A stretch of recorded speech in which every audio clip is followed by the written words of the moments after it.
E agora vamos falar com o tema orgulhoso e infiel. Obviamente de outro homem, não, do mesmo.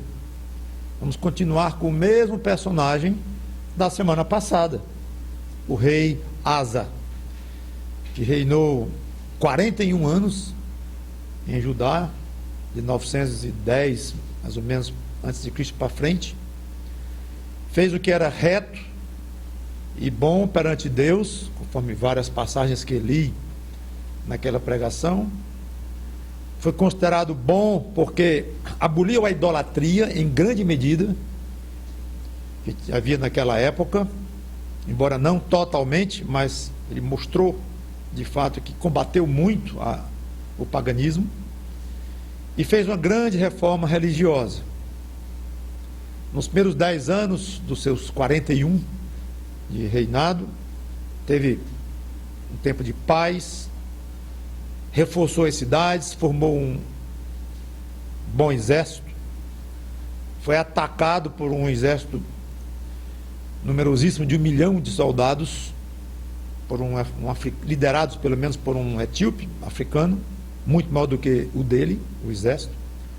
Fez uma bela oração, que já vimos, foi o motivo da nossa pregação passada, pediu ajuda a Deus, foi a vitória contra este exército gigantesco, e Deus lhe deu a vitória.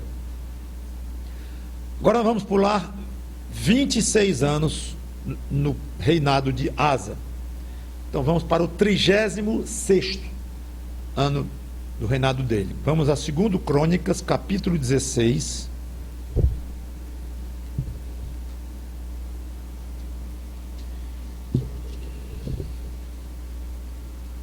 Segundo Crônicas, capítulo 16, versículo 1.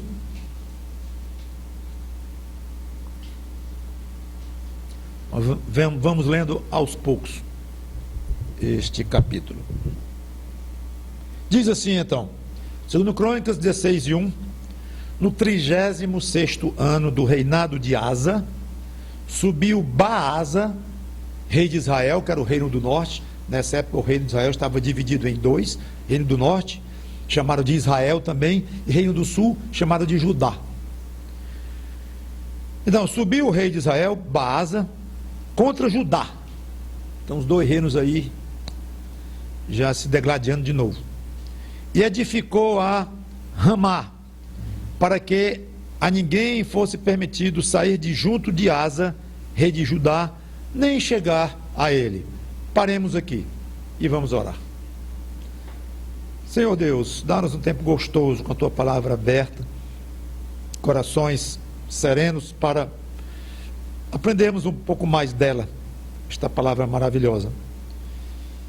Se falamos de coisas tão positivas deste Teu servo Asa, que foi rei, e hoje vamos falar de coisas, características negativas da sua vida diante de Ti, não para denegri-lo, mas para aprender com ele, da maneira como cada um de nós, crentes, temos coisas positivas para transmitir e coisas negativas também para transmitir, nesse caso não serem, obviamente, imitadas. Então não nos dá um espírito de julgamento, um espírito de arrogância, de superioridade sobre Asa, mas que saibamos aprender dos erros dele. E para a Tua glória te pedimos isto, e que Cristo cresça em nós também. E aqueles que não têm Cristo ainda, que cheguem aos pés dele arrependidos e implorem por salvação. Em nome dele, Cristo, te pedimos e agradecemos. Amém. Então o que diz aqui é que o rei de Israel, Baasa, foi até a fronteira entre os dois reinos e começou a edificar uma cidade que serviria para bloquear a passagem, o acesso das pessoas dos dois lados. Um dos motivos é que as pessoas estavam deixando o reino dele, Baasa, do norte, para ir para o sul, o reino de Asa, porque ouviam falar que Deus estava abençoando Judá. porque Asa era um rei fiel. Então Deus estava abençoando o país, e o pessoal do norte disse, vamos lá para baixo, aqui está melhor do que aqui. Pelo menos aqueles que tinham algum interesse com as coisas de Deus, ou de alguma forma queriam aproveitar deste tempo favorável do Reino do Sul. Obviamente Asa ficou muito incomodado com a ação tenho que dizer, do inimigo, né? Apesar de ser judeu, um tanto quanto o outro, mas é constrangedor isso, mas era inimigo. Que inclusive tinha feito um acordo com o rei da Síria, Baasa, pedindo apoio ao rei da Síria, gentil. Claro que Asa começou a se sentir inseguro, achando que a qualquer momento ele poderia ser alvo não apenas da construção de uma cidade para bloquear a passagem, mas de uma ação mesmo mais ofensiva de Baasa ou do rei da Síria, apoiando Baasa. Então a situação política estava complicada. O que fazer? Ora, exatamente o que ele fez 26 anos antes, quando estava ameaçado pelo exército de 1 milhão de homens, o tal do Zerá.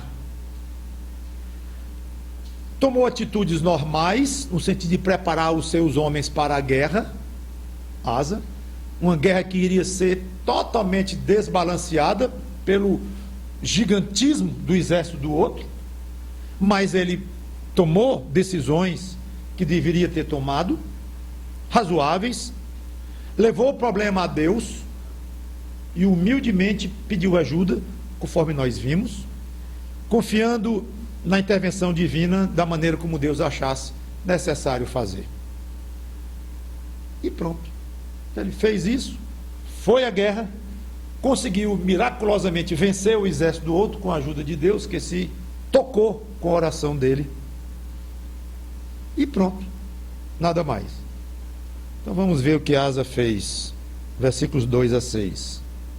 Então Asa tomou prata e ouro dos tesouros da casa do Senhor e dos tesouros da casa do rei, e enviou servos a Ben-Hadad, rei da Síria, que habitava em Damasco, dizendo: haja aliança entre mim e ti, como houve entre meu pai e teu pai. Eis que te mando prata e ouro. Vai e anula a tua aliança com Baasa, rei de Israel, para que se retire de mim. Ben-Hadad deu ouvidos ao rei Asa e enviou os capitães dos seus exércitos contra as cidades de Israel. E feriu a Ijon, Adã, a Abel-Maim e a todas as cidades armazém de Naftali. Ouvindo isso, Baasa deixou de edificar Ramá e não continuou a sua obra. Então o rei Asa tomou todo o Judá e trouxeram as pedras de Ramá e a sua madeira com que Baasa a edificara. Com ela edificou Asa a Geba e a Mispa. Em suma, Asa foi por trás conversar com o rei da Síria, claro, comprando o rei da Síria. Vocês veem que nesse aspecto não mudou muito de lá para cá as coisas, para que ele traísse o acordo que ele tinha feito com Baasa. Faça o seguinte: anula a aliança com Baasa e fica quieto, que eu te dou um bocado de ouro e prata. Detalhe, não sei se vocês notaram, de onde seria tirado este ouro? Então, versículo 2, Asa tomou prata e ouro dos tesouros da casa do Senhor, do templo. Ele saqueou. O próprio rei saqueou os tesouros da casa do Senhor, do templo, talvez achando que tinha esse direito, não tinha. Agora, a bem da verdade, diz, e dos tesouros da casa do rei, dele mesmo. Então ele usou dinheiro próprio do templo e dele mesmo para comprar essa aliança com o rei da Síria. O plano foi inteligente, politicamente genial, sagaz, e funcionou. Parece que mais do que Asa pensava. Ele queria que o rei da Síria anulasse a aliança com o rei do norte, só. Mas não, o rei da Síria deve ter achado tão bom o dinheiro, talvez muito mais do que ele esperava, que ele não só cortou a aliança com Baasa, como ele atacou Baasa. Você vê que era um companheiro muito fiel, né, do rei do norte. Mas assim é a humanidade mesmo. Mudou assim de um dia para o outro. O rei de Israel, Baasa, parou imediatamente de construir a cidade vizinha, Ramá, porque agora já ficou perigoso para ele, inverteu a situação com o apoio da Síria e se retirou. Parou a construção lá e se retirou. Asa, todo satisfeito, mandou desmontar Ramá, a cidade que estava no meio lá da obra, e utilizaram a mesma madeira e a mesma pedra para edificarem duas cidades. Se a história parasse aqui, pensaríamos que Asa teve sucesso e se saiu muito bem. Provavelmente reis vizinhos ali que observaram todo esse movimento político devem ter pensado: esse Asa é inteligente, ele é capaz, ele é hábil, como ele conseguiu isto sem derramar uma gota de sangue. E é assim que o mundo avalia as investidas, os projetos, as realizações das coisas. O sucesso ou fracasso é medido em função de dinheiro, de poder, de autoridade, essas coisas que o mundo tanto gosta.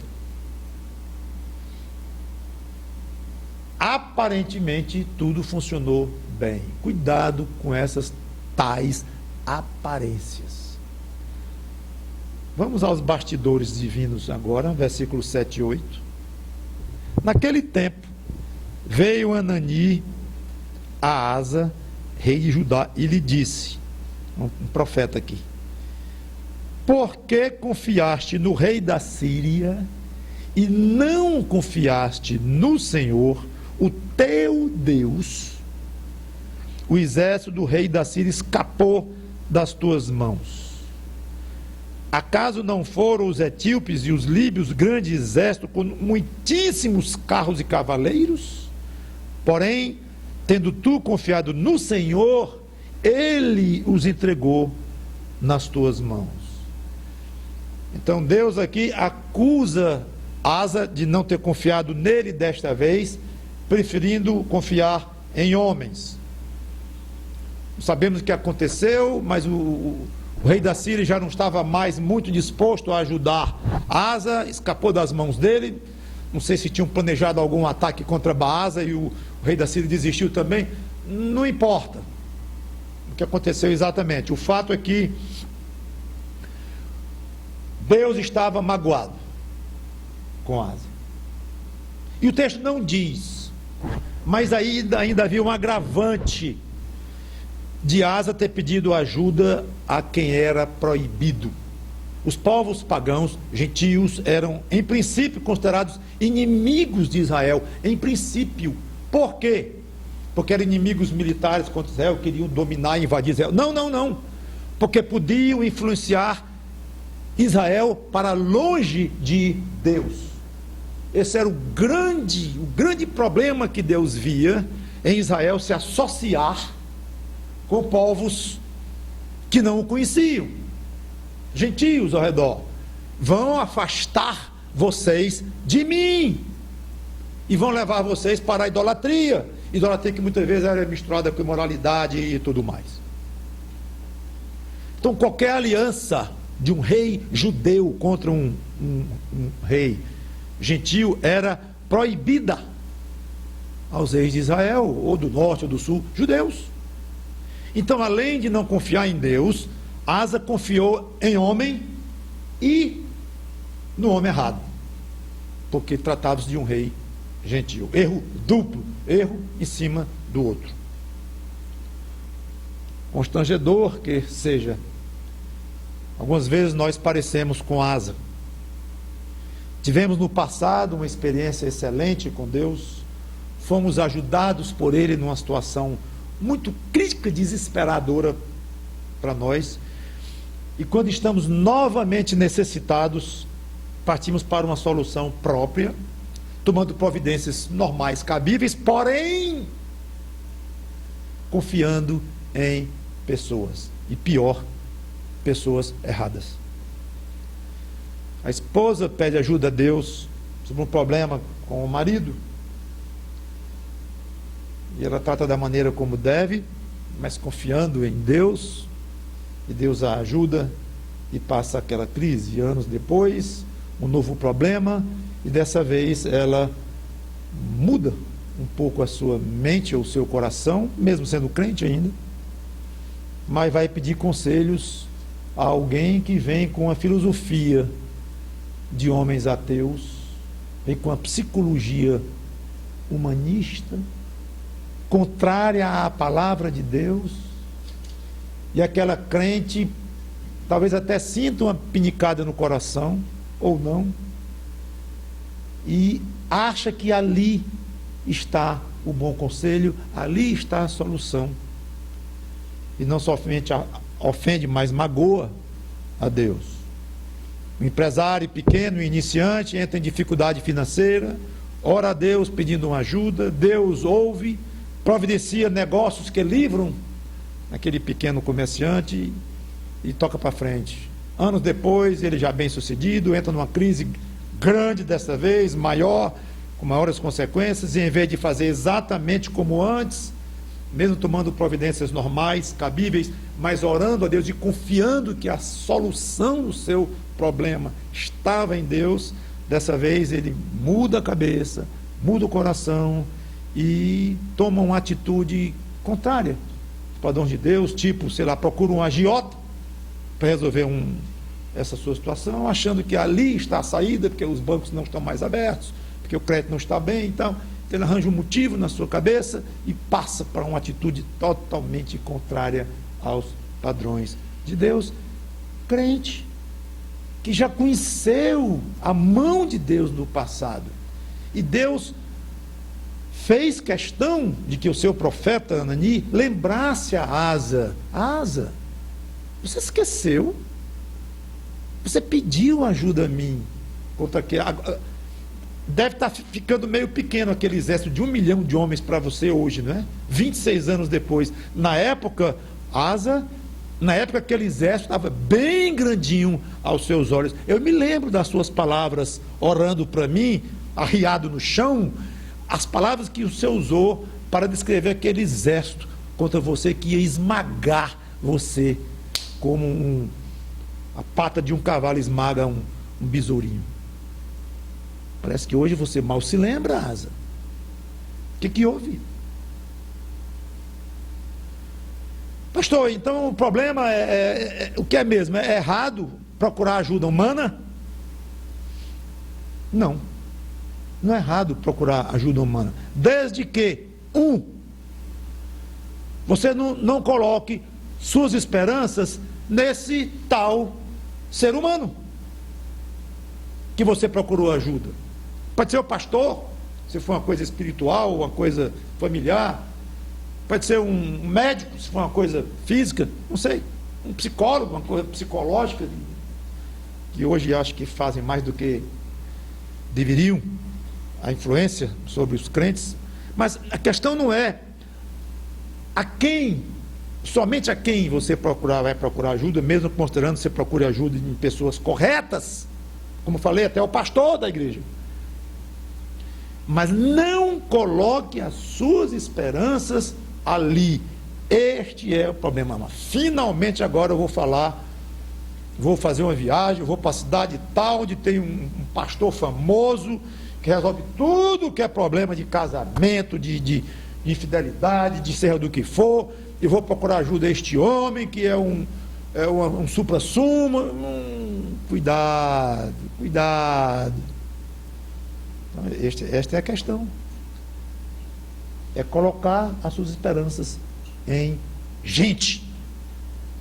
E segundo, eu disse, se tem problema procurar ajuda humana? Não, desde que, não coloque suas esperanças nessa ajuda humana. Segundo, a fonte dessa ajuda não seja alguém que ele influencie para longe de Deus, que era onde Deus via o real perigo de Israel, era ser afastado dele, Deus, do culto a Ele, da adoração a Ele, da vida espiritual junto com Deus. Esse afastamento de Deus é que era o grande problema, a ponto de Deus mandar matar, pela lei, pessoas que influenciassem até o pai ou o filho ou o irmão para longe de Deus. Esse é tirando essas duas ressalvas, pode procurar ajuda em homens, tranquilamente. Uma vez eu mesmo me surpreendi, eu estava muito preocupado, eu tenho uma casa que é alugada e o inquilino não estava pagando, um mês, 2 meses, 3 meses, 4 meses, e a minha manutenção mensal depende, em boa parte, deste aluguel. Mas não foi preocupado. Aí finalmente resolvi ligar para o fiador. E liguei. E quando eu conversei com ele, ele me tranquilizou. Disse, não, se não estão pagando, nem sabia que estavam faltando com o senhor, pastor e tal, mas não se preocupe, eu vou honrar o meu aval, e o senhor vai receber o seu dinheiro e tal. E eu senti um alívio tão grande, até em termos, como eu já falei, da minha manutenção mensal, que eu comecei a achar que estava grande demais o alívio. E conversei com Deus. Epa, senhor, tem uma coisa aqui que eu tenho que te dizer que eu exagerei. Eu estou aliviado demais com a palavra deste fiador, como se dele viesse agora toda a normalização da minha situação financeira e tal. Não, vem de ti. Agora tu pode estar usando o fiador e tal, claro, mas doeu aqui no coração. Lá estava o Mauro sendo um pouco de asa, ou muito, sei lá. O fato é que nosso Deus faz questão de ajudar a quem confia nele. Versículo 9, primeira parte. Porquanto, quanto ao Senhor, seus olhos... Agora ele vai falar como é que Deus vê isso. Como é que Deus estava sentindo. Quanto ao Senhor, seus olhos passam por toda a terra para mostrar-se forte para com aqueles cujo coração é totalmente dele. Vamos parar aqui. Ele fica enciumado quando nós não corremos para os braços dele, porque ele faz questão de procurar na terra quem é que quer confiar nele, para ele se mostrar forte. Venha e veja como vale a pena confiar em mim. Então, quando a gente não faz isso e vai correndo para os braços do outro, ele tem ciúme. Imagine que seu filhinho de 2 anos caísse no chão, se ralasse e com as mãozinhas arranhadas saísse correndo, quando chegasse perto de você, desviasse um pouquinho e abraçasse uma senhora vizinha que você não sabe nem quem é, nem seu filho. Você ia morrer de ciúme e de perguntas e indagações. O que eu fiz? O que está havendo aqui? Mas o que essa mulher fez por esse menino? Nem o conhece. Eu sou mãe dele, eu cuido dele, visto-o, alimento-o, protejo-o, dou amor a ele. E ele pede ajuda a outra. É terrível. Terrível. Em proporção muito maior. É assim que Deus se sente conosco, como nosso Pai, nosso Criador, nosso mantenedor, nosso sustentador, nosso ajudador. Claro que aquela criança só teria a perder procurando uma pessoa estranha, porque por mais que a outra fosse atenciosa, com choro e tal, mas é impossível que aquela estranha desse mais carinho a ela, criança, do que a própria mãe ou o próprio pai, claro. Então, quando nós buscamos resolver problemas nas mãos de outro, confiando neste outro e não confiando em Deus, nós só temos a perder. O perigo de ter lucro nessa transação é zero. Continuando o versículo 9, depois de falar como Deus age, nisto procedeste loucamente. Por isso, desde agora, haverá guerras contra ti. Castigo. Asa agora enfrentaria guerras até o fim do seu reinado, que duraria mais 5 anos. Ele reinou 41, estava no 36º. Então Asa, com um pronunciamento desse vindo da parte de Deus, por um profeta de Deus, correu para o seu quarto, fechou a chave, caiu no chão adorando a Deus, arrependido, e pediu o perdão a Deus. Versículo 10.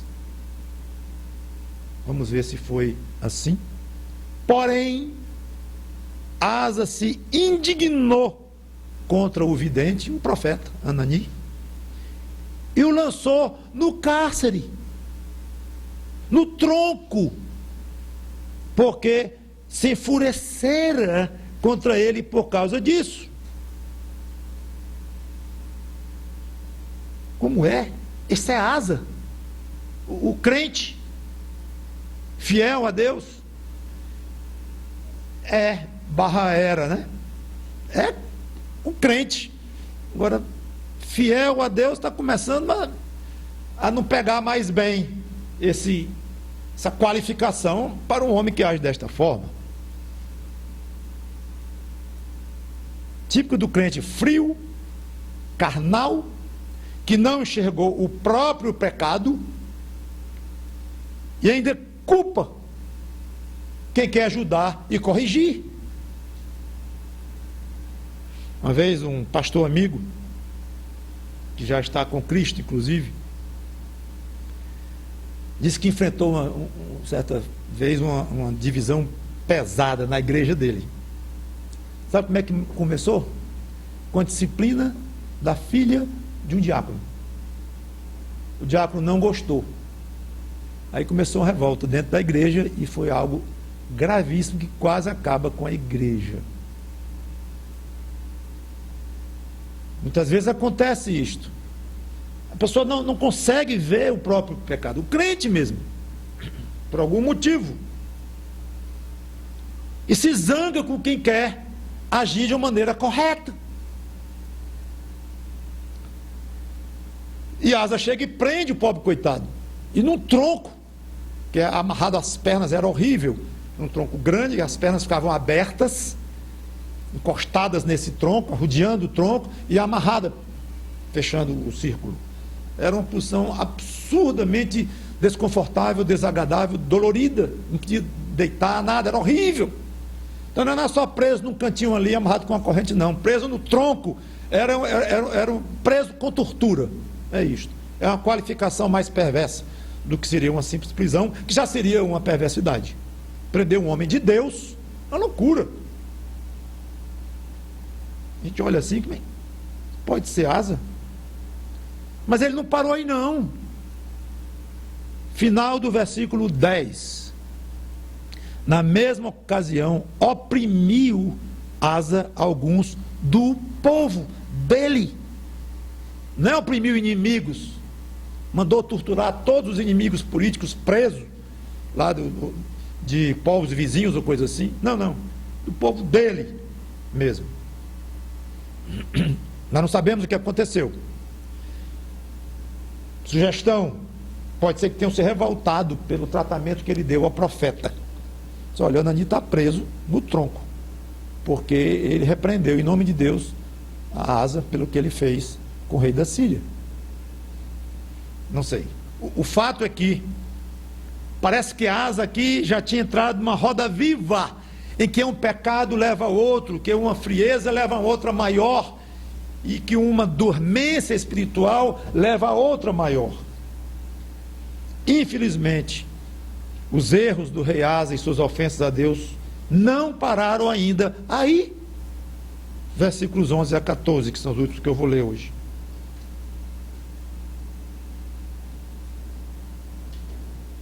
Eis que os mais atos de Asa, tanto os primeiros como os últimos, estão escritos no livro da história dos reis de Judá e Israel.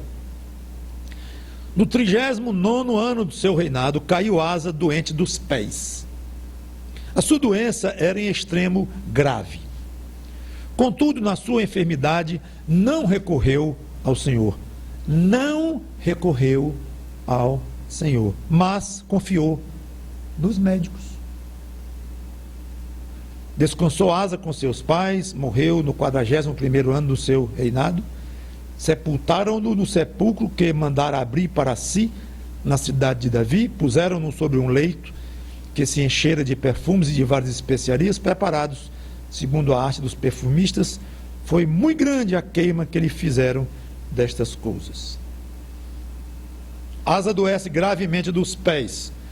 O texto sugere que, se ele houvesse recorrido a Deus, não teria morrido daquela doença, embora fosse uma doença grave. Seja como for, ele novamente cai no mesmo erro que cometera 3 anos antes, de confiar no rei da Síria, agora confiando em homens, médicos. Quer dizer agora, pastor, que é errado ir para o médico e procurar o melhor da cidade e confiar que aquele médico tem experiência suficiente e qualificação profissional para me passar o remédio certo, para me sugerir uma cirurgia, se for realmente indicada ou não? Primeiro, pode ser que Asa tenha recorrido a curandeiros ou feiticeiros. Na época era muito confundido com a arte da medicina e da cura. Pode ser. Mas, mesmo que não tenha havido aspectos religiosos, tenha sido alguém mesmo que, à parte dessas coisas idólatras, pagãs espirituais envolvendo curas físicas, talvez ele tenha, de fato, pode ter acontecido, apenas colocar confiança nos médicos de uma maneira exagerada, sem recorrer muito a Deus, deixando Deus de lado, ou em segundo plano pelo menos. E dessa vez isso lhe custou a vida. Um triste fim para um homem de quem é dito que fez o que era bom e reto perante o Senhor, e é até difícil entender isso, e cujo coração foi perfeito todos os seus dias. Está escrito no capítulo 15, versículo 17, desse mesmo livro aqui, de 2 Crônicas. Os altos, porém, não foram tirados de Israel, todavia o coração de Asa foi perfeito todos os seus dias. Como pode? Para mim, a explicação está no contraste entre o que era um crente em Deus e que manteve-se o tempo todo como alguém que odiava a idolatria, que na época a religião externa era praticada muitas vezes em nome de Deus, paralelamente com idolatrias e paganismo, algumas vezes abertamente contra Deus, outras alguém que era fiel a Deus, depois abandonava Deus, e para mesmo práticas espirituais, que tudo indica não foi o caso de Asa. A questão dele não foi de fidelidade, de relacionamento com Deus, deixa eu me dizer desta forma. Ele não deixou de ser alguém pertencente a Deus, que tinha fé em Deus, de um temente a Deus, de alguém de fato salvo por Deus, um crente. Claro, a própria forma da Bíblia dizer que o coração dele foi de Deus o tempo todo, e perfeito nesse sentido, que ele nunca desviou-se espiritualmente para outros deuses. É aí que está, eu acho, a explicação. Ele permaneceu fiel, confessava-se sempre alguém que cria no Deus de Israel, e cria mesmo. E já vimos aqui que ele odiava a idolatria, que na época já era uma prova forte de que um homem era, uma mulher que era fiel a Deus, no sentido de realmente crer neste Deus. Agora, quando passa para uma fidelidade de dia a dia, para o andar com Deus, aí vem as falhas. Então, uma coisa é termos alguém como aquela pessoa, é uma crente no Senhor Jesus Cristo, é um salvo em Cristo, é ou não é? É. Pronto. Aquela pessoa está salva eternamente, e todos os dias da sua vida foi alguém salvo em Cristo. O outro não, o outro se confessou que era, depois pensa que não era, e não sabia se era, e no fim degringolou mesmo, e não era não. Pronto. Nesse sentido, Asa foi perfeito todos os seus dias. Agora, olhando Asa como um homem sujeito a falhas e a erros, como cada um de nós é, nós crentes inclusive, aí nesse dia a dia, nesse andar com Deus, falhou muito, claro, a ponto de ter sido repreendido duramente pelo próprio Deus. Mas ele tinha zelo público de Deus, mas não soube, parece, cultivar um relacionamento pessoal com esse Deus. Parece que ele esfriou. De alguma forma ele se permitiu cegar pelo pecado, talvez por causa do poder, eu não sei, do sucesso como rei, que foi um rei de sucesso, com bons resultados no seu reinado. Ele deixou cegar pelo pecado. Que pecado? A Bíblia não diz pecado A, B, C, D, mas pela consequência nós podemos tirar pelo menos aqui uns 4. Falta de confiança em Deus, está escrito. Como eu falei, a Bíblia não chamou de pecado, mas a Bíblia condenou especificamente, que o levou a depositar confiança em homens, tanto no caso do rei da Síria, como no caso dos médicos na sua doença. Orgulho,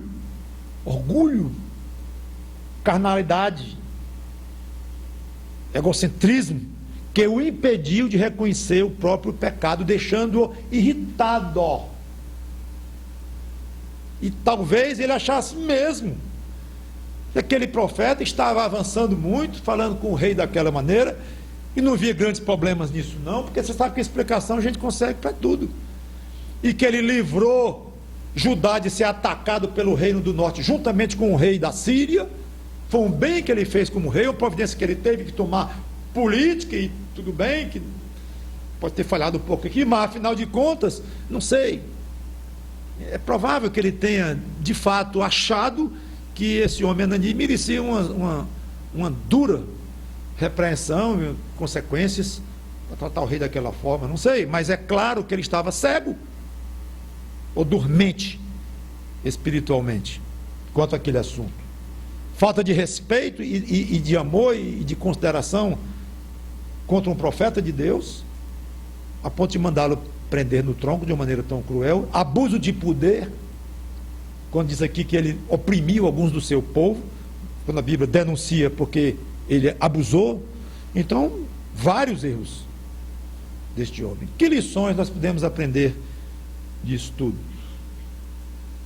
Acho que a grande lição aqui é a seguinte: o fato de nós crermos em Deus, o fato de nós sermos salvos, de falar publicamente em Deus, de dizermos que somos discípulos de Cristo, de até mesmo termos intenção de agradar a Cristo, nada disso nos livra da possibilidade de falharmos e de uma falha trazer outra e outra, e nós entramos numa roda viva de frieza espiritual, a ponto de fazermos coisas, de termos procedimentos que alguém poderá dizer e olhar e perguntar: esse é o fulano? Eu não acredito que a irmã Cicrana fez isso. Pode? Aquela que eu conheci?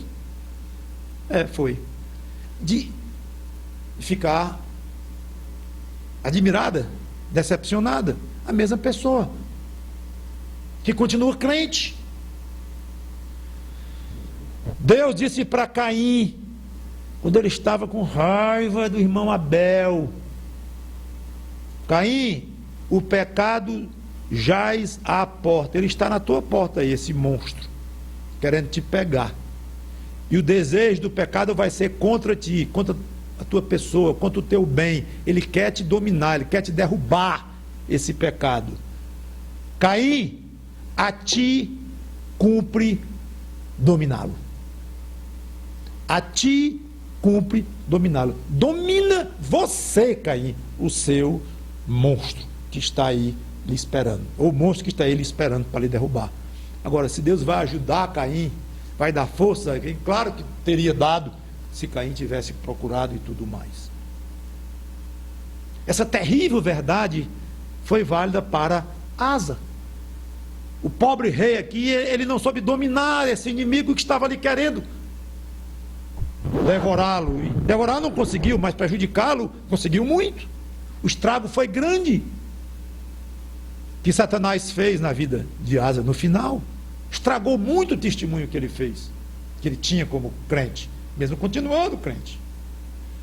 E essa verdade ainda paira hoje sobre as nossas cabeças. O pecado, tal como animal feroz, lhe espreita. Você que é crente no Senhor Jesus Cristo não está livre, não está passando desapercebido diante do império das trevas. Não está. E a sua carne milita contra você e ajuda aquele monstro que está na sua porta, lhe esperando para lhe derrubar. E Satanás, como um leão, esperando alguém para devorar. E cabe a quem dominar? Você dominar o seu pecado. Cabe a mim dominar o meu pecado. Certo? Precisamos do poder do alto, mas isso não anula o fato de que a responsabilidade de cuidar da sua saúde espiritual é sua. E somente sua. Se Deus lhe ajuda, que de fato ajuda, se Deus lhe dá condições de lutar contra o pecado e de vencer, como de fato dá, muitas vezes, é porque Ele é misericordioso e faz parte da sua graça sobre nós. Ele não tem obrigação nenhuma. A obrigação é sua de se manter puro diante de Deus. Cabe a você dominá-lo pedindo ajuda a Deus, claro, sempre, o tempo todo. Mas uma coisa não, vou dizer de outra forma, não permita que uma coisa anule a outra. Se eu não posso, então eu não posso, não tenho condições. E eu acho que o próprio diabo ele é tão sagaz que ele usa este fato de que nós somos indefesos, não temos poder contra o pecado, ele usa isso como um efeito de desânimo. Olha, então eu não vou nem lutar, eu vou lutar contra alguém que eu não consigo dominar. Pergunto eu, Asa foi enfrentar ou não foi 1 milhão de soldados de Zerá? Foi, sabendo que numericamente ele ia ser arrasado. Então aí está um exemplo perfeito de um inimigo que a gente sabe que é muito maior do que nós, que nós não temos condições sós. Mas coube a quem preparar o seu exército para ir? A Asa. Coube a quem mobilizar os homens e prepará-los para a batalha? A ele. Coube a quem correr e pedir ajuda ao Deus Todo-Poderoso? A Asa.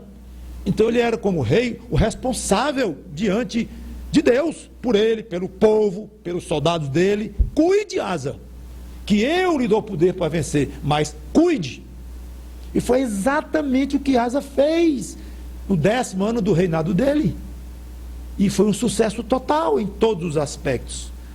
26 anos depois, ele desaprende, ele anda para trás. E fica aqui um aviso para os crentes velhos, os crentes velhos na fé, com 20 anos, com 30 anos, com 40 anos de crente. Muito cuidado. Porque tem um belo testemunho. Pois cuidado, porque o pecado está na sua porta do mesmo jeito. Talvez agora tenha 3 monstros em vez de um de 20 anos atrás, porque você agora está mais perto de Deus, ou com mais maturidade espiritual e mais conhecido, sei lá, sua família toda está olhando para você. Então cuide da sua própria saúde espiritual. Talvez a gente confie muito no pastor, as pregações que ele vai fazer, nos professores que vão nos dar aula, nos discipuladores, nas próprias igrejas que cuidam de nós, mandam a gente nos visitar. E quando alguém se afasta da igreja, reclama da igreja porque não ligaram para ele para perguntar por que ele não estava indo. Então, como se por acaso fosse uma criancinha esperando ser tratada no bracinho o tempo todo, e fosse alguém que não tivesse a menor responsabilidade diante de Deus de cuidar de si próprio, porque tem. Não pense em me culpar, não. Você que é membro da Luz do Mundo, não vai querer me culpar mais do que é para ser. Um tanto quanto pode ser, porque a Bíblia mesmo fala que pastores têm responsabilidades diante do rebanho de Cristo e darão conta deles. Mas não se iluda, até certo ponto. E esse ponto talvez seja muito aquém do que você está pensando. O grande responsável pela sua vida é você. Não esqueça isto. Parece que o sucesso de Asa, não sei o que, o poder dele, as coisas do mundo, tiraram a visão espiritual dele e roubaram dele o desejo de ter comunhão pessoal com Deus e de cuidar da própria saúde espiritual. Então, encerro. Lembrando, nunca deixe que qualquer fator agradável ou favorável nesta vida, agradável ou favorável nesta vida, seja motivo para você se engrandecer, deixando Deus em segundo plano, relaxando contra o pecado. Saúde boa, amor ao dinheiro, conquistas atrás da outra, inteligência. Todos esses fatores podem nos afastar de Deus quase imperceptivelmente. Muito cuidado com influências externas e internas de você. Pessoas sem Deus. Cuidado.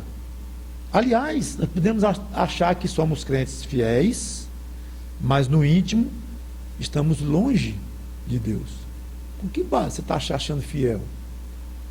Paulo faz uma advertência que é de arrepiar. Você deve conhecer. 1 Coríntios capítulo 10, versículo 12. Aquele que pensa estar em pé, veja, não caia. Então não tem grande, não tem pequeno, não tem crente velho, não tem crente novo, não tem alguém leigo, ou seja, um pastor, não importa, não tem esse diante de Deus que pode dizer, eu estou em pé e assim vou permanecer. Muito cuidado, cuide de si com a ajuda de Deus. Quanto a você, amigo sem Cristo, que por acaso está ouvindo esta pregação, corra até Cristo e se livre de uma vez para sempre da condição de infiel a Deus no sentido do todo do seu coração, no sentido de você estar cortado de Deus e passe a ser um filho de Deus pela fé em Cristo. Aí depois você vai cuidar da sua fidelidade como filho, como já comentei aqui, que Asa foi um crente em Deus enquanto viveu. O coração nunca foi de outros deuses, ele sempre foi de Deus mesmo, mas coitado, errou muito no final, especialmente conforme cada um de nós pode também errar.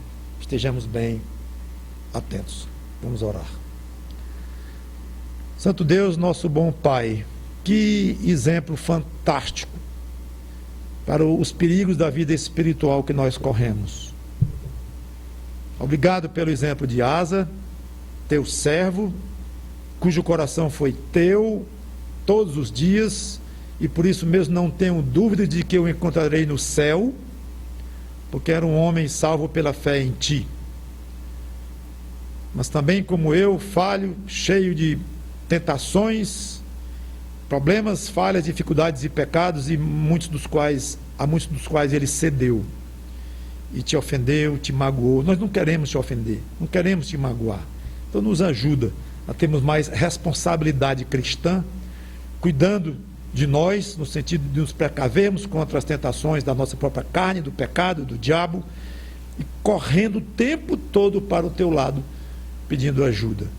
E é tão bom aquela passagenzinha que nós, infelizmente, não tivemos tempo de trabalhar, que aí tu ficas passeando pela terra, procurando alguém para se mostrar forte, de graça, pela graça, através da tua graça. Que nunca façamos pouco desta tua disposição fantástica, maravilhosa, doce, de dizer, venham os que estão precisando, vinde a mim, falou o teu filho, os que estão cansados e sobrecarregados, e eu vos aliviarei. Então que tenhamos sempre na nossa frente, de maneira muito clara e distinta, a nossa responsabilidade para dominar o nosso pecado, ao mesmo tempo a nossa incapacidade de alcançar esse objetivo, correndo para os teus pés e pedindo ajuda, ajuda esta que virá no momento certo, na hora certa, de acordo com a tua própria vontade. Em nome do Senhor Jesus Cristo te peço, te agradeço. Amém.